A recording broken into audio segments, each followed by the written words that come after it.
The evolution of Thomas Edison's incandescent bulb didn't take place at the speed of light. It just seems that way. At least it does with respect to light-emitting diodes, or LEDs as they're popularly known. This flourishing technology is ushering in a new era in lighting applications and energy savings. A diode is the simplest sort of semiconductor device. Light-emitting diodes are tiny light bulbs that fit easily into an electrical circuit. Unlike ordinary incandescent bulbs, they don't have a filament that will burn out, and LEDs don't get especially hot. They are, however, a hot item at the UC Davis-affiliated California Lighting Technology Center, where engineers are working with manufacturers and utilities such as SMUD to accelerate LED development. So LEDs work by, they're formed by two semiconductor layers that are put together, and they form a junction.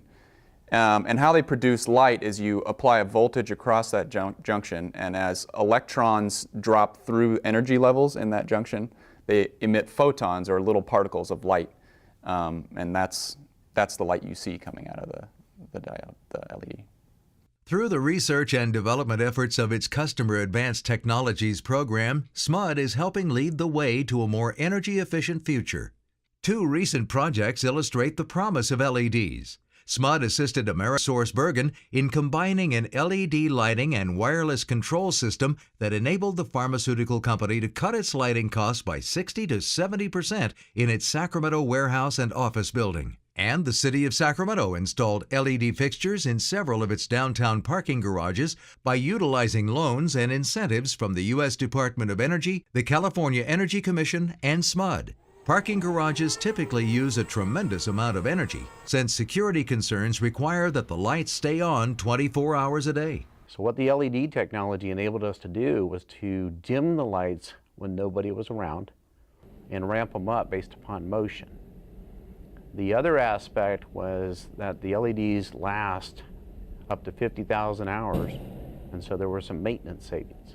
LEDs are more expensive than their less efficient counterparts, but the cost gap is closing quickly. In 2007, we did some research with LED can light retrofits, those recessed lights that are in your home.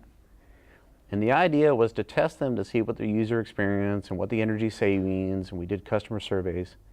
At the time, those lights were $150 each.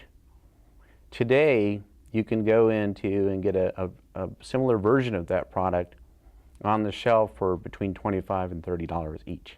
Edison wouldn't be offended to see that LEDs dwarf the efficiency of his 19th century invention. In fact, LEDs are twice as energy efficient as compact fluorescent light bulbs and don't contain the mercury that makes CFL disposal problematic. It's also easy to dim LEDs, which increases their lifespan and allows customers to choose their preferred level of lighting.